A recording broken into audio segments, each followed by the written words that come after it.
म्हणते सुधी घरी येतं पण तू कोणाशी बोलायचं विचार बसलेला असतो.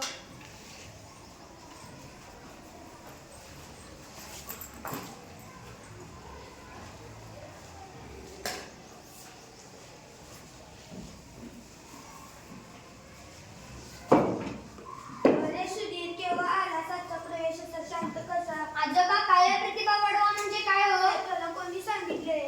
आचार्यबाईंनी आम्हाला काव्य प्रतिभा वाढवण्यासाठी तुम्ही केलेले प्रयत्न हा प्रकल्प दिलाय.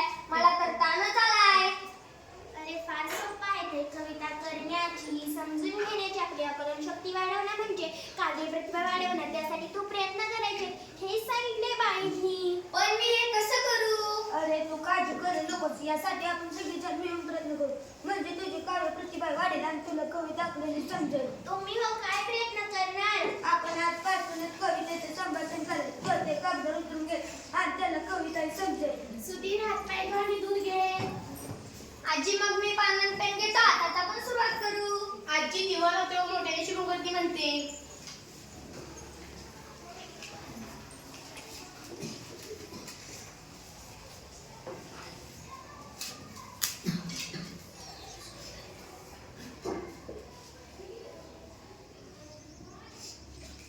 शुभं करोति कल्याणं आरोग्य धन संपदा शत्रुबुद्धी विनाशाय दीपक ज्योती नमस्तुते. घरामध्ये लागले साजवाट भाजी करते ना कांद्याची पात. आता वाटतं म्हाताऱ्याचा तू करू नको भाजी कांद्याची पात. कोणीतरी कशाला म्हणतात हो? मी सांगितलेल्या भाषेला नेहमी देतात हो. ए माझी सुपर आजी तुला आवडेल ती कर भाजी. तू कर चॅम्पियन चवळी. अरे आणि इकडे दाताची कवळी. बरं बाई तुमची चहा द्या. भाजी बनवते चवीची खास. सगळेजण खो खो असतात. बाबांची रथपाळी असते. अगाई पट्टू खायला देणार काही. मला ऑफिसला जाण्याची घाई. बॉस करू देणार नाही सही.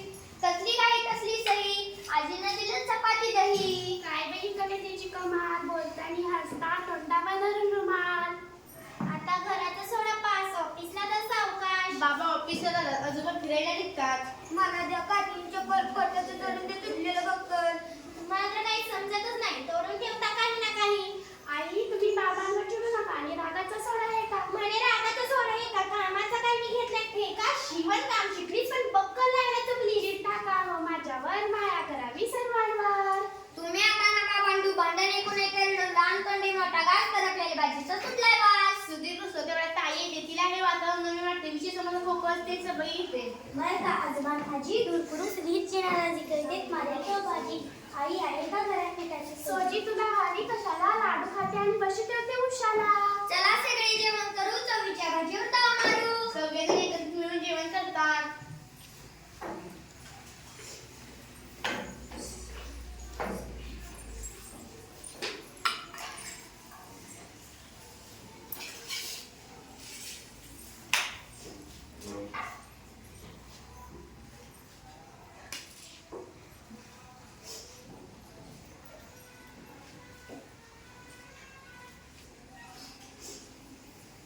रात्री झाली आता झोपा. उघडू सकाळी कवितेचा खोपा.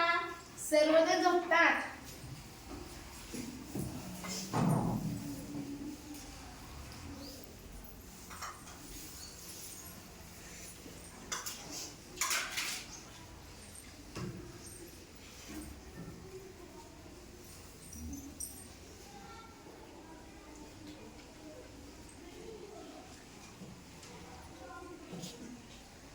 सकाळी उठल्यावर सुधीरला सर्व कामं दिसतात. सुधीर आईकडे जातो.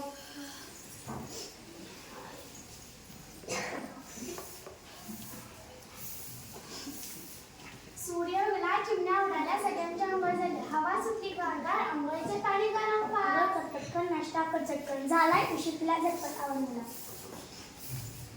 आजोबांना ते स्वेटर आणि मग थंडीपासून वाचण्याची जिप्पी सोपी. सुधीर अंघोळ करून आवरून घेतो. सुधीर तू लिहून घे नीट. यमक जळ्या हवे पीठ शब्दांची यमक हवे गीत तास बनते कविता. बाबा रात्रभर पळत होते. कालचा विषय त्यांच्या लक्षात आल्यावर गाणं गात बसतात. खुर्चीवर येऊन बसतात.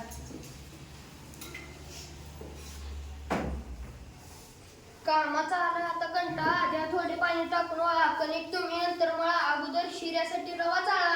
तोंड धुवा आंघोळ करा खा गरम शिरा. मग सुधीरच्या डब्याची बटाटे चिरा.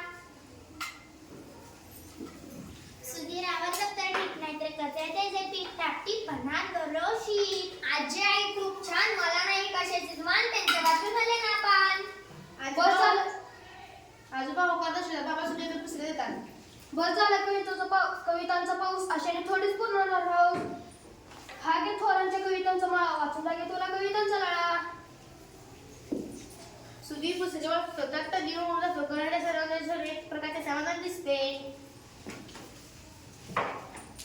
बाबा आई ताई अजबान आजी असं झालंय वाचू किती कविता अंगणात उतरल्या की त्यावेळी वेचू कशान किती. शांताबाईंची बागन सुरेची गिरणी गदिमांचे घरण बालकवीची पूर्णाने चेतवले भावनांची मन तुम्ही म्हणे. सर्वांना सुधीरचे अभिनंदन करतात. सुधीर प्रसन्नपणे पायरीची प्रभाव सादर करतो.